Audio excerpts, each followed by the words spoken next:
Ethan Crumbley was a disturbed child who expressed many sinister warning signs, but without attentive parents, all of those concerns raised by teachers and neighbours would fall on deaf ears. As the months of neglect and being left alone at home turned into years, an unchecked pattern of terrible behaviour became normalised, and although Ethan would confide in his best friend and mother about his dark thoughts, these opportunities once again slipped by without intervention, and sadly, by the time real effort was being made to help this twisted teen, it would be all too late, and it came at the cost of multiple lives.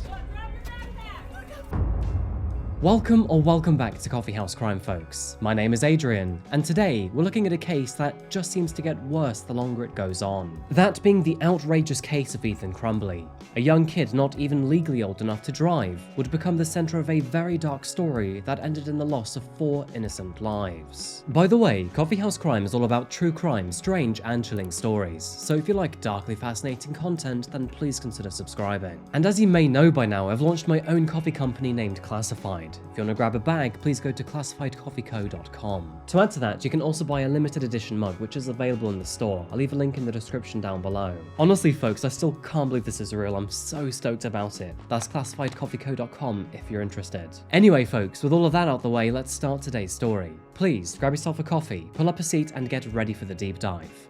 This is the case of Ethan Crumbley.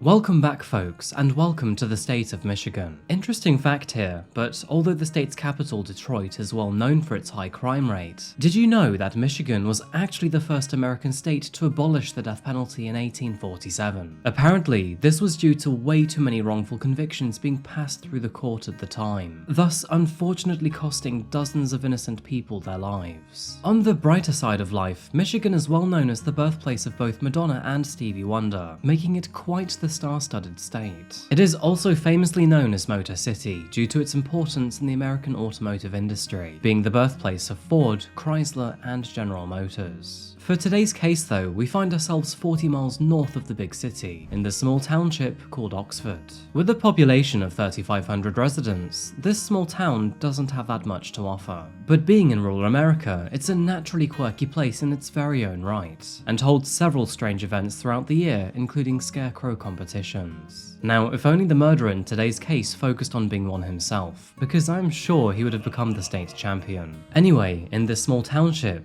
it is here that we find the small and allegedly dysfunctional Crumbley family, consisting of mother Jennifer, father James, and their 15-year-old son Ethan. Now, although Ethan will be the main focus of this story, to fully understand the case we must first look at his upbringing, because sadly, as we will soon find out, his parents were not exactly the best in the neighborhood. Throughout their own adulthoods, both James and Jennifer had several run-ins with the law, both for fraudulent checks and for driving under the influence. Don't let this fool you though, as famously, alcoholism transcends throughout all classes, and James and Jennifer had well-paying jobs in business management. Now, I couldn't dig up anything on the check fraud, but with these charges confirmed, we know that both of them weren't the most humble of earners out there. But their charges for driving under the influence happened in the year 2005, just 1 year before Ethan was born on April the 28th, 2006. And suddenly, I'm starting to feel quite old.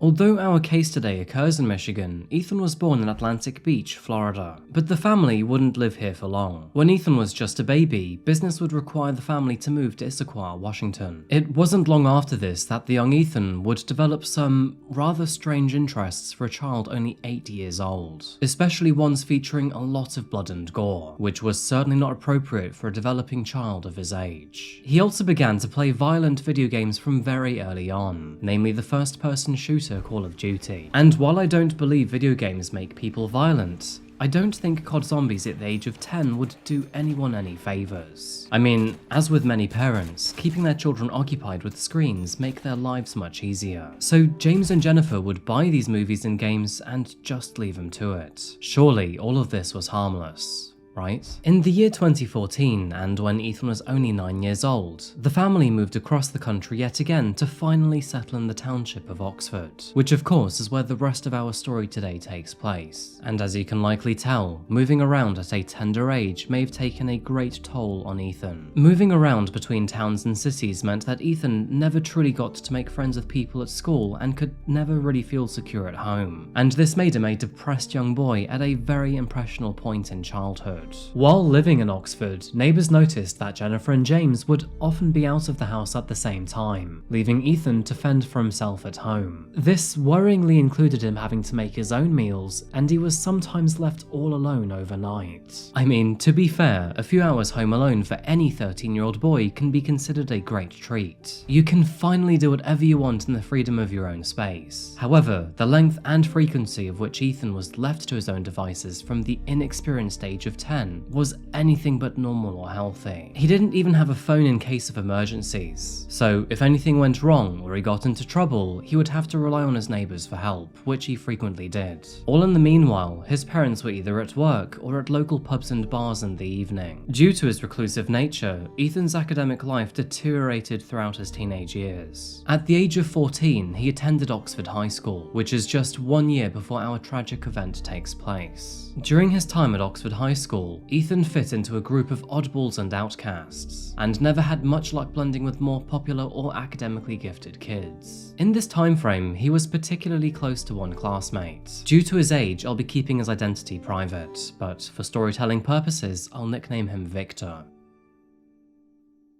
Ethan regularly confided in Victor throughout his text messages, talking to him about how lonely he felt and how he felt that life had no meaning. However, over time, these text messages became darker and far more concerning. Ethan eventually expressed his desire for violence and even confessed that he'd trapped, tortured, and killed baby bird in his garden.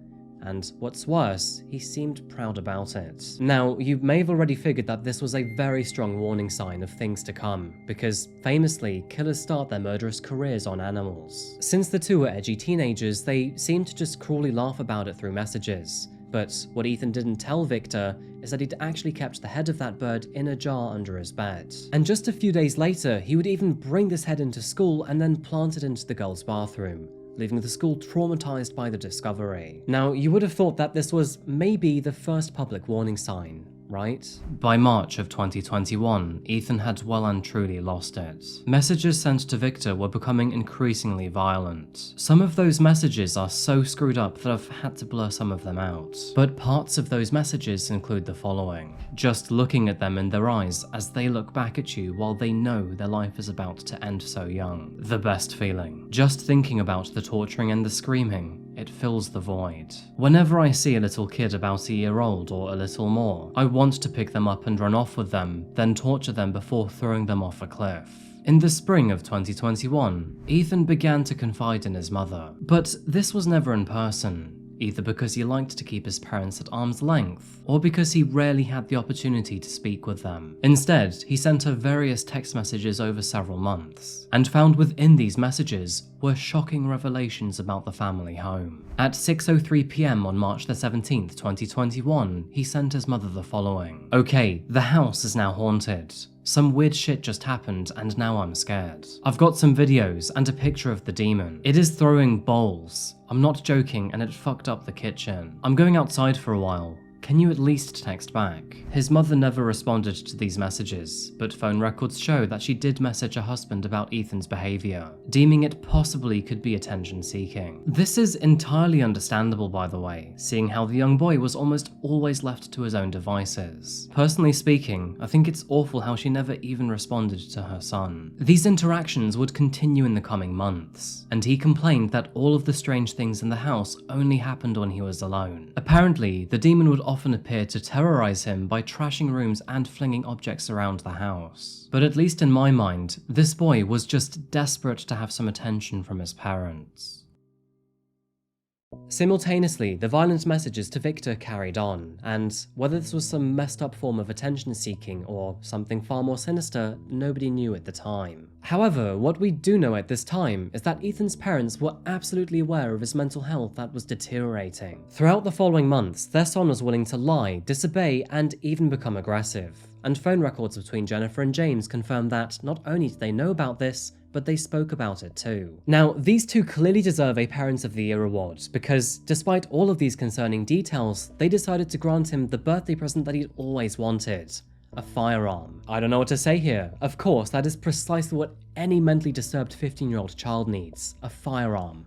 Jesus. And with signs of violence and dysfunction so apparent, it astounds me that Jennifer and James would go ahead and grant Ethan his wish for a firearm. On November the 27th, Ethan and his mother went to Accurate Shooting Range to try out his new toy. His parents were actually regulars there, and the shooting range deemed itself to be a family-friendly establishment, hosting birthday parties and even Mother's Day events. And so, after using more than 100 rounds of his new 6-hour 9mm handgun and even teaching his mum how to shoot, Ethan put his gun carefully back in its case, and the pair then returned home with it. It was only 2 days later, on November the 29th, that Jennifer received an angry phone call from school. Apparently, her son had been looking up ammunition during class, which, no surprise, alarmed his teacher. Now, shooting is a common hobby in America and is nothing out of the ordinary, but Ethan was a 15-year-old boy showing worrying signs of antisocial behavior and a rather strong obsession with violence. And unfortunately, it is clear that his parents did not take any of this seriously enough. And by looking at the text messages sent between Jennifer and her son immediately after this phone call, we can tell that she didn't give a single shit at all. The messages read, "This is nothing I should get in trouble for. Did you at least show them a pic of your new gun?" "No, I didn't show them the pic, my god. I only told them I went to the range with you on Saturday. It was a harmless act. Lol, I'm not mad. You have to learn not to get caught." I know, lol.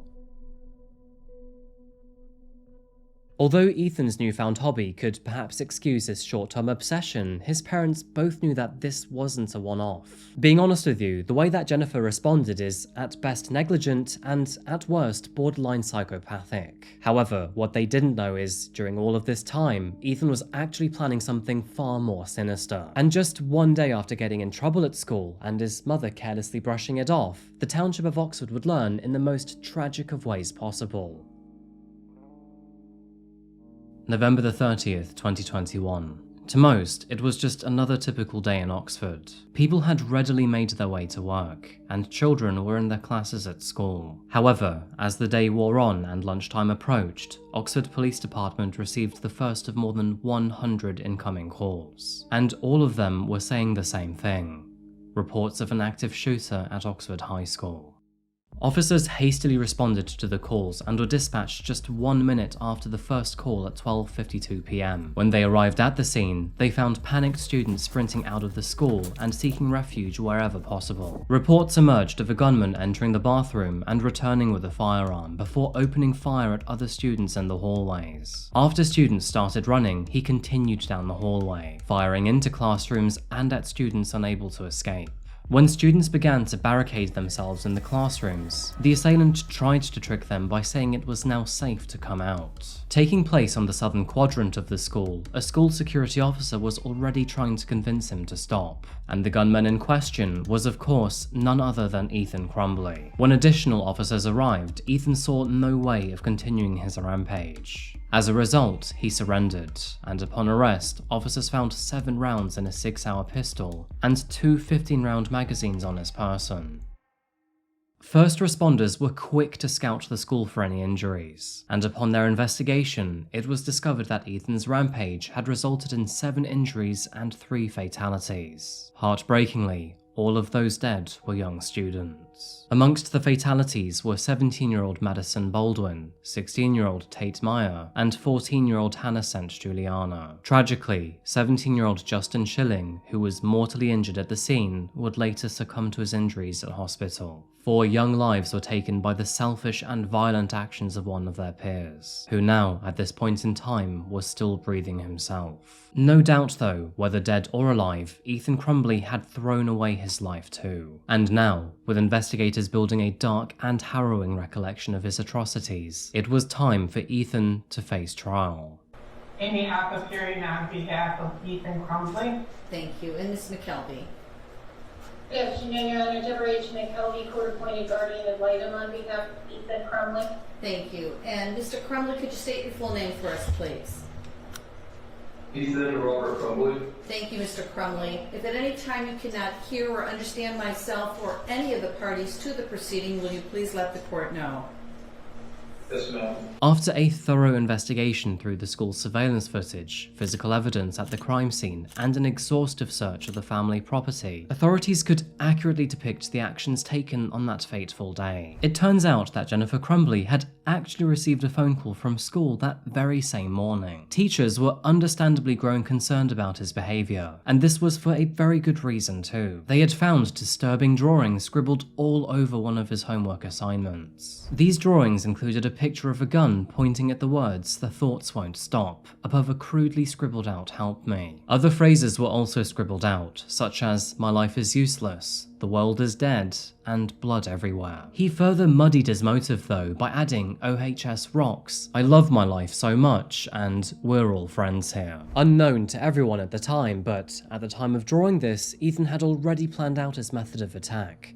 And as for his firearm and the ammunition, that was already in his bag. His parents were called almost immediately after teachers noticed these drawings, but when James and Jennifer saw the drawings, they didn't bother to tell teachers that they'd recently purchased their son a gun. The school insisted that his parents seek counselling within 48 hours of this meeting, and if they failed to do so, they would call Child Protective Services. Somewhat annoyed about this suggestion, Ethan's parents refused to take their caution seriously, and furthermore failed to take their son home that morning. And tragically, that would be a grave oversight. At 12:50 PM, Ethan decided to execute his plan. He was caught on a surveillance camera entering a bathroom with a backpack, only to emerge 1 minute later armed with a pistol and several magazines. Prowling the corridor, he came across his first victim, Phoebe Arthur, who he heartlessly shot in the face. Now, thankfully, she would survive and even make a full recovery. It is no surprise that she was his first target, and we'll get to this reason later. Ethan proceeded to roam the corridors, taking shots at fleeing students who were passing between classes. Luckily though, many of his shots would miss his targets. Staff and students had thankfully been trained for this kind of outbreak. A voice over the school intercom assured students and teachers that this was not a drill, and everyone adopted the ALICE technique to fend off their assailant. For those who don't know, ALICE is an acronym meaning alert, lockdown, inform, counter, and evacuate. Both students and teachers alike were very quick to act, alerting those around them, locking and barricading the doors, staying as far away from windows as possible, and evacuating wherever they could. Ethan continued in his mission, even trying to shoot through doors and windows. Once the corridors were empty, he entered another bathroom, desperately trying to find more victims. One student, who was hiding in the bathroom stall, recalled hearing a gun cock outside of it, but thankfully, Ethan missed that stall. The teen's rampage lasted for approximately 5 minutes before 2 officers apprehended him, but sadly, in that time frame, he had already claimed 4 lives and injured 7 more. At 1:22 PM, just 7 minutes after reports of the shooting emerged, Ethan received a message from his mother saying, "Ethan, don't do it." But Jennifer, like always, was far too late to make a difference. Only 15 minutes later, at 1:37 PM, a call to 911 was made by James Crumbley, reporting that a Sig Sauer pistol was missing from the property and that his son was possibly the Oxford High School shooter. A deeper dive into Ethan's personal life held some extremely worrying clues. Ethan left his bag inside the bathroom he entered just before his spree began, and when officers found this bag, they found several concerning details. Amongst the items, detectives found a journal, and inside was the tale of a deeply disturbed individual. Notable pages include a checklist of things to bring on the day of his crime, and next to this list, Ethan wrote, "I wonder what life in prison will be like," and "I have lost all hope in life." Another page details his desire to kill girls, and record the entire event so that the victim's family and friends would have to see it in court. It also appears that Ethan had somewhat of a vendetta against girls. An incel in disguise, if you will. Another page shows an illustration of a girl with a gun to the back of her head, with the message, "The first victim has to be a pretty girl with a future, so that she can suffer just like me." This may indicate why he selected Phoebe to be his first victim. In his journal, he also says, "Last time I had a mental breakdown, my parents were out of town, so I murdered a family of 5 baby birds. My grades are failing, my parents have each other, we have no money, and I have zero help for my mental problems, and it's causing me to shoot up the school.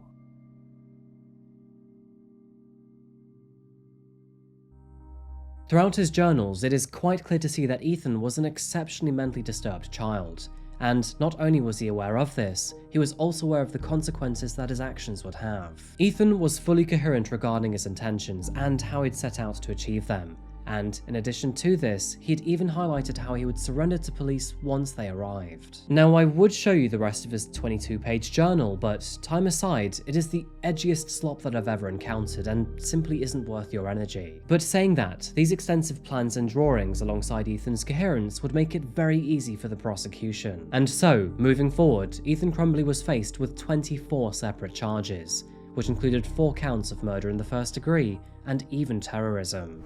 Moving into the legal proceedings of this case, you would think this would be a rather open and shut story. But first, serious discussions over Ethan's mental well-being, psychology, upbringing, and age had to be made.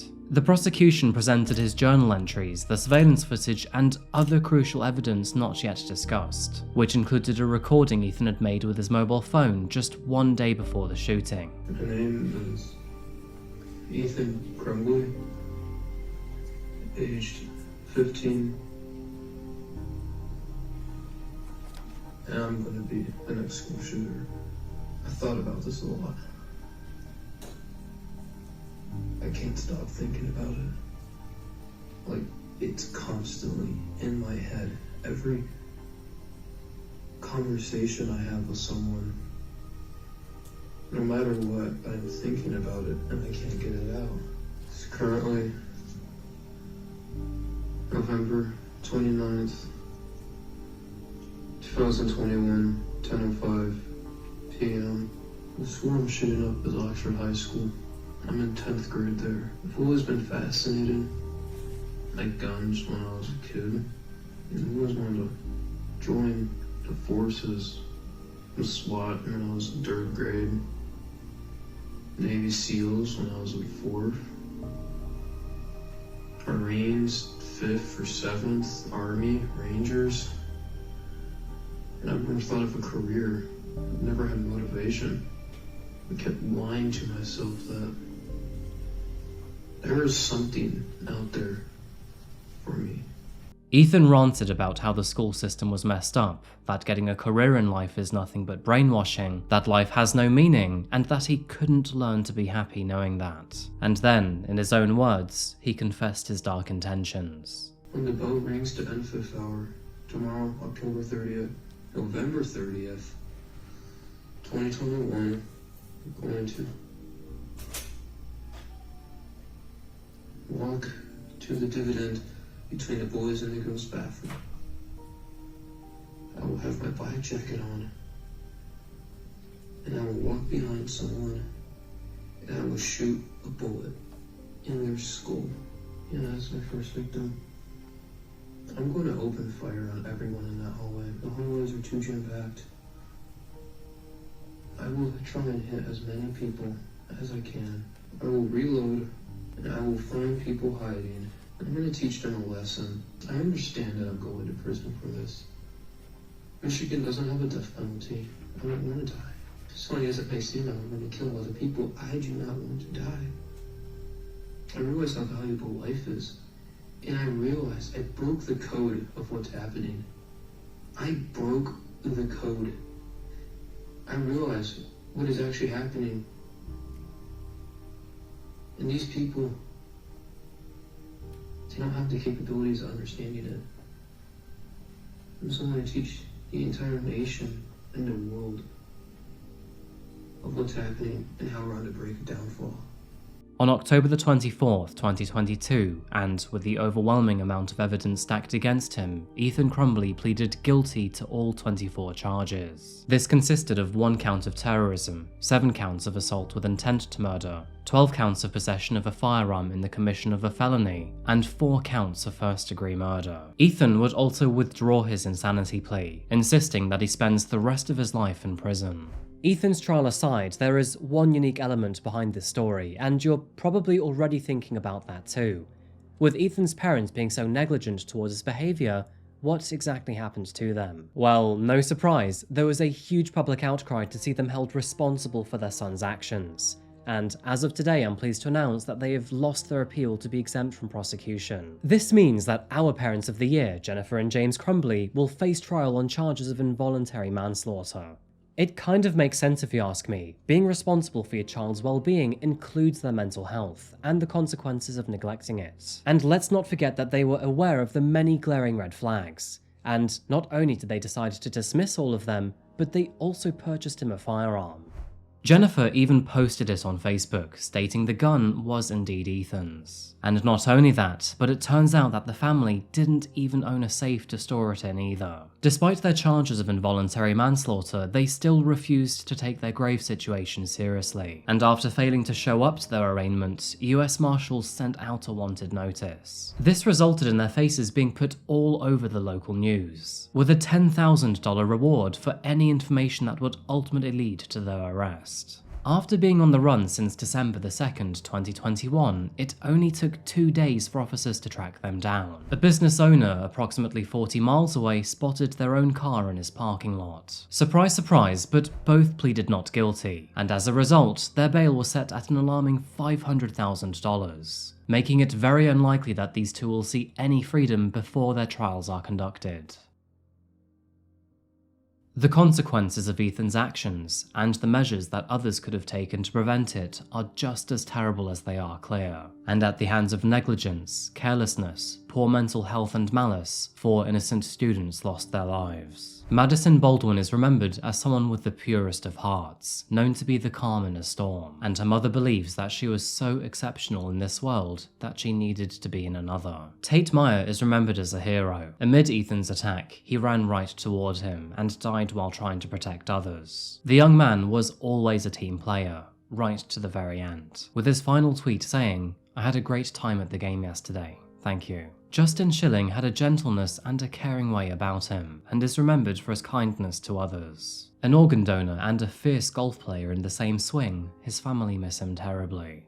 Hana St. Juliana was a fantastic kid who filled her family's hearts with her infectious laugh, honesty, kind-heartedness, and biting wit. And just like the others, she also leaves a massive void in the wake of her death. Hopefully, their family and friends can now find solace in knowing that the one who took their loved ones away from them is now spending the rest of his life behind bars. And as for his parents, well, there's a quote that I find very fitting to end this story. When asked if she could say just one thing to Jennifer and James, Madisyn's mum said the following: "I'm sorry that you didn't want to be parents, that you didn't want to take care of your child, but as a result, you took mine right away from me."